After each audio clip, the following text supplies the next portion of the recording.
Bonjour les amis. Alors aujourd'hui, on va commenter l'actualité qui est très très très dense. Cette semaine en France, il s'agit en number one évidemment de la condamnation de notre cher président de 2007, Nicolas Sarkozy Nagy-Bosca. Cet ancien président français d'origine hongroise est désormais le deuxième président de la République. Je précise le deuxième parce qu'on a tendance à penser, au travers de ce que nous racontent les médias, que c'est le seul président de la République à avoir été condamné. Ce n'est pas le cas. Jacques Chirac, qui volait plus d'argent que Sarkozy, notamment aux Africains, a été condamné à 2 mois de prison, mais avec sursis, également pour des détournements de fonds publics. Bon, le seul qui n'a pas été condamné, c'est Bourgi. Mais bon, Bourgi, il est passé entre les gouttes et maintenant qu'il est trop vieux, je ne pense pas qu'on condamnera de sitôt. Puis les enquêtes durent tellement d'années en France qu'à mon avis, il sera mort avant. Peu importe. Revenons sur le cas de Sarkozy, parce que moi, ce qui m'intéresse en tant que juriste, ce sont les polémiques autour de la condamnation de cet individu, notamment pour association de malfaiteurs. Il se trouve que Nicolas Sarkozy a été condamné pour association de malfaiteurs en vue de commettre les infractions de corruption qui lui étaient reprochées, qui étaient reprochées à ses collaborateurs. Alors, beaucoup de gens ont dit, c'est pas normal qu'il soit condamné pour association de malfaiteurs. D'autres se sont offusqués de la peine.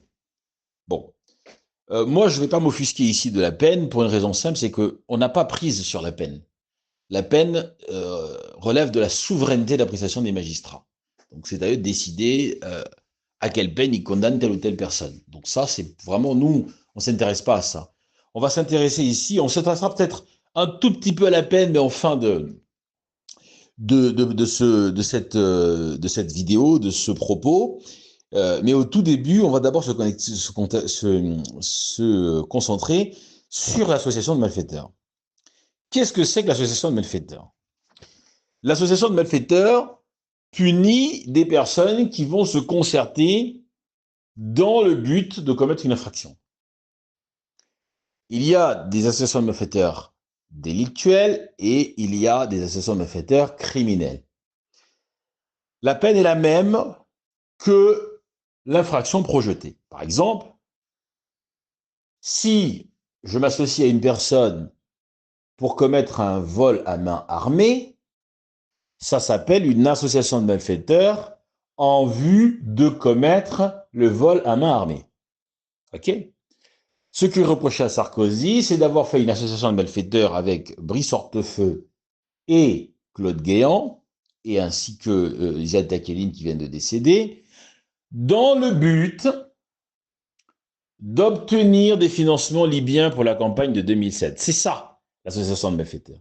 Et c'est une infraction autonome. Donc, je ne comprends pas pourquoi les juristes de plateau de télé s'offusquent du fait qu'on punisse l'infraction d'association de malfaiteurs. Mais bien sûr, tout le monde est logé à la même enseigne. On ne peut pas dire aujourd'hui que Nicolas Sarkozy fait l'objet d'un traitement particulier. Ce n'est pas vrai. La réalité, c'est qu'il l'aimerait. Il eût aimé plutôt que on lui fasse un traitement de faveur, qu'on lui accorde un traitement de faveur. Mais il ne l'a pas eu. Il a estimé qu'en tant qu'ancien président, il devrait être traité différemment. Mais non, monsieur. Il y a des tas de gens en France, des gamins, qui sont condamnés pour association de malfaiteurs tous les jours. Je vous prends un exemple, parce que avant les attentats de 2015, et peut-être même encore avant 2015, pour qu'il y ait association de malfaiteurs, il fallait être deux. Eh bien, le législateur, notamment des gens comme Nicolas Sarkozy et tous les gens de droite qui le soutiennent aujourd'hui, ont dit, ah ben non, maintenant, il faut même qu'on incrimine l'association de malfaiteurs individuels.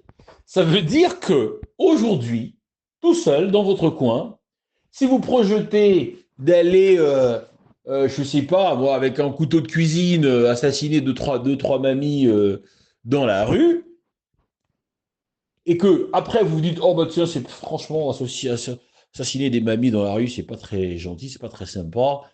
Je le fais pas. Vous pouvez être poursuivi pour association de malfaiteurs individuels à vocation terroriste en vue de commettre une infraction terroriste. Ça existe dans notre droit. Arrêtez de nous raconter des sornettes à coucher à la belle étoile en expliquant que Nicolas Sarkozy serait la seule victime de gna gna gna, de machin. C'est pas vrai. C'est pas vrai. Je vous prends un autre exemple qui va choquer l'opinion publique et qui va vous choquer probablement. Abdelkader Merah. Ce type qui était le frère de Mohamed Merah, qui est l'auteur des tueries de Toulouse, qui a tué 2 militaires, trois militaires et 3 gosses dans une école juive au Zaratora à Toulouse. Eh bien, son frère, parce que la DGSE et la DCRI ont failli à empêcher ces meurtres, puisque Merah, l'auteur, le fils, le petit Merah, Mohamed, était suivi par les services de renseignement. Et malgré cette surveillance, il a réussi, même le soir du siège de son appartement, il a réussi à en sortir pour aller faire ce qu'il avait à faire et revenir dans son appartement pendant la nuit. Eh bien, figurez-vous, mesdames et messieurs, figurez-vous que son frère, parce que nos services de renseignement étaient infichus d'empêcher ce meurtre, eh bien, ils ont décidé de mettre le grappin sur le fils, tout simplement pour donner quelque chose à l'opinion publique. Il fallait donner quelque chose à l'opinion publique. Les meurtres de Merah étaient tellement scandaleux, tellement violents, tellement odieux, qu'il fallait trouver un arabe à foutre dedans. Eh bien, ils ont trouvé le frère. Et vous savez pourquoi il était condamné? Devinez, je vous la donne en mille. Association de malfaiteurs. C'est tellement facile de condamner quelqu'un pour association de malfaiteurs, monsieur. Il suffit qu'il y ait pensé. Or, demain, je vais penser à violer une vieille dame, je sais pas, dans une maison de retraite. Ça y est, c'est fini. Association de malfaiteurs en vue de commettre un viol. Terminé. Individuel en plus, hein, c'est-à-dire tout ça dans vos cas. Non, alors ça vous paraît bizarre? Moi aussi. Sauf que c'est dans notre droit, les gars. C'est dans notre droit. Et Sarkozy, avant d'être condamné pour ça, eh ben, il n'a jamais dit oh, quand même, cette association de malfaiteurs, c'est quand même, franchement, ça viole les libertés, il n'y a pas de preuves, quand même, on doit l'enlever de notre droit. Non, non. Tous ces hommes et ces femmes politiques, tous les jours que Dieu fait, dès qu'il y a un fait divers, ils font de la surenchère. Il faut augmenter des lois pénales, surtout à droite et à l'extrême droite. Il faut faire ceci, il faut éviter les libertés conditionnelles. Voilà, Guéant qui est en train de demander des libertés conditionnelles. Guéant, il a pris 6 ans de prison, ce bâtard. Il a pris 6 ans de prison et il ne va pas faire une journée de prison. Vous savez pourquoi? Il se l'a joué à Balkany. Il a dit ah, j'ai mal à la tête, je peux pas aller en prison, ah, désolé. Fous ma gueule, mec. Il y a des gens qui ont 90 ans en tôle actuellement. Eux, ils vont aller en tôle. Eux, ils vont y rester. Mais toi, parce que tu es un homme politique, tu es connu et que tu as amadoué les juges, on t'a laissé sortir. Voilà. Voilà la réalité de notre système judiciaire. Donc ne vous laissez pas berner. Sarkozy n'a pas eu un traitement particulier. Il a été condamné parce que lui-même encourageait ce genre de texte. Mais quand ça concernait les Noirs et les Arabes, ça leur posait aucun problème. Maintenant que ça les concerne eux, ils s'en offusquent. La loi est la même pour tous selon qu'elle protège ou qu'elle punisse. Souvenez-vous-en la prochaine fois que vous voudrez faire de la surenchère législative sur des faits divers impliquant des Noirs et les Arabes, mesdames et messieurs. Parce que cette loi que vous voulez faire appliquer à Mohamed, à machin truc, parce qu'il a lu 3 versets salafistes et que ça vous plaît pas, juste parce qu'il était le frère de Mohamed Merah, Abdelkader, pardon, vous le foutez dedans, alors que aucun acte préparatoire à l'infraction n'a été démontré à son encontre. Quand vous lisez la décision de justice, il n'est puni de 30 ans de réclusion quand même. Il a pris 30 ans de réclusion pour complicité et association de malfaiteurs. Uniquement parce qu'il était présent, nous dit-on. Bon, lui aussi, il est con, il a avoué qu'il était présent. Je ne sais pas pourquoi il a fait ça. Bon, bref.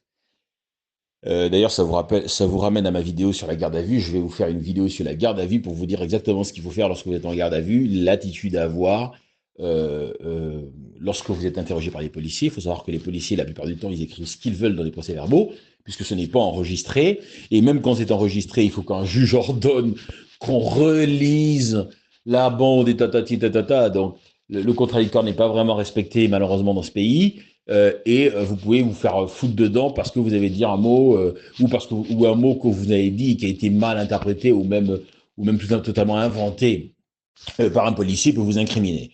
Donc, quand vous êtes en garde à vue, le mieux, c'est fermer vos gueules. OK? Ça dure 48 heures maximum, ou 72 heures si c'est du terrorisme. Enfin, ça, c'est quand même pour d'autres types de personnes. Hein, mais les communs des mortels, en général, c'est des gardes à vue pour des conduites en état d'ivresse, des conneries comme ça. Vous fermez vos gueules, et puis c'est tout. Prenez un livre, un sac de couchage, parce que quand même, le béton, c'est dur. Voilà, la bouffe, évitez la bouffe quand même, parce que des fois il y a des flics malheureusement qui crachent dans la bouffe quand ils aiment pas votre gueule, c'est bâtard, il y en a, ils font ça. Je dis pas que c'est tous, mais il y en a qui font ça quand ils vous aiment pas. Quoi d'autre? Voilà, restez poli, ne ramenez pas, ne remettez pas de l'outrage dans l'infraction d'origine. Bon. Et puis ça se passe bien en général. Les magistrats, ils sont pas tous cons. Il y en a qui sont très bien, il y en a qui font leur travail correctement, il y en a c'est des enculés aussi, je le dis clairement, sans état d'âme. Comme partout, hein, dans les politiques, il y a des enculés, bah, chez les magistrats, il y a des enculés aussi. La différence, c'est que le magistrat, quand c'est un enculé, t'as pas le droit de lui dire parce que sinon il va t'enculer. Bon, bref, anyway, je continue sur Sarkozy. Donc, si des gens viennent vous dire que Sarkozy a été condamné de manière injuste, dites que c'est faux. Ok? Dites que c'est faux. Dites que tous les autres ont pris pareil et que vous-même, vous pourriez prendre pareil pour une infraction qui est absurde. Oui, je suis d'accord avec vous. Je suis d'accord avec eux. Elle est absurde. Mais elle est pas, il n'y a pas de raison que cette absurdité ne s'applique pas à Sarkozy, parce qu'il fait partie des gens de droite qui encouragent ce genre de choses dans ce pays. OK? Voilà. Qu'est-ce que je veux dire d'autre? Ah, non, je crois que je vais faire une deuxième vidéo sur ce sujet. C'est à propos de cette petite jeune fille. J'ai entendu. Il y a une mère, là, une mère. Je ne sais pas si on peut appeler ça une mère, qui séquestre sa fille au troisième étage de je ne sais pas quoi, d'un appartement. C'était hier, hein, la petite Lucie, je crois. La petite saute. Donc elle sort de l'appartement, de la maison, parce qu'elle a envie de se barrer de cette mère qui lui casse les burnes. Et elle va retrouver un mec, qui est un ami de son père, avec qui elle entretient manifestement des relations sexuelles. Il nous faut une alerte enlèvement pour ça, frère. Pourquoi vous faites une alerte enlèvement pour une petite salope qui va retrouver son amant, certes plus vieux? Vous n'avez pas besoin de lui faire une alerte enlèvement pour ça. Donc, là encore, on galvaude des outils. Vous voyez? Et puis, quand vous regardez dans la presse les termes qui sont employés, enlèvement, séquestration, non, elle est juste partie avec son mec, quoi. Alors oui, elle a 12 ans, et alors 12 ans, elle n'a pas envie de baiser. Moi, quand j'avais 12 ans, je baisais déjà. Alors, je ne baisais pas avec des gens de 30 ans, mais chacun son choix. Et puis, je rappelais qu'avant les lois que nous a faites récemment, ça, ce n'était pas un viol, c'était une atteinte sexuelle. Donc, ça veut dire qu'il y a bien des forces féministes qui avancent leur pion pour imposer des changements de loi. Et quand vous regardez la presse, on ne vous nuance pas cette actualité de cette manière. On vous dit, il y a un type qui a enlevé une jeune fille et qui a été écroué pour viol. C'est tout. Ciao, basta. On ne vous donne pas le détail de l'affaire. Alors que si on vous donnait le détail de l'affaire, vous comprendriez qu'en réalité, cette affaire, en fait, c'est juste une maman qui est dépassée par une fille qu'elle ne maîtrise plus, manifestement, qui manifestement aime la bite, et elle aime la bite de vieux, apparemment. Et puis, au lieu de régler leur problème de famille, cet homme sur ce pauvre gars, qui peut-être a le QI d'un gamin de 12 ans, parce que lui, il n'a pas compris que quand la meuf elle a 12 ans et que tu en as 30, il vaut mieux éviter de tremper dedans. Et c'est lui qui va finir en prison. Et l'affaire de base, elle n'est pas réglée. C'est-à-dire, la petite gamine de 12 ans qui aime les bites de vieux, c'est pas réglé. Parce qu'elle ne s'entend pas avec la mère. Donc, comme on vit dans un pays de laxisme, etc., la mère, elle n'a pas le droit de lui foutre des torgnoles.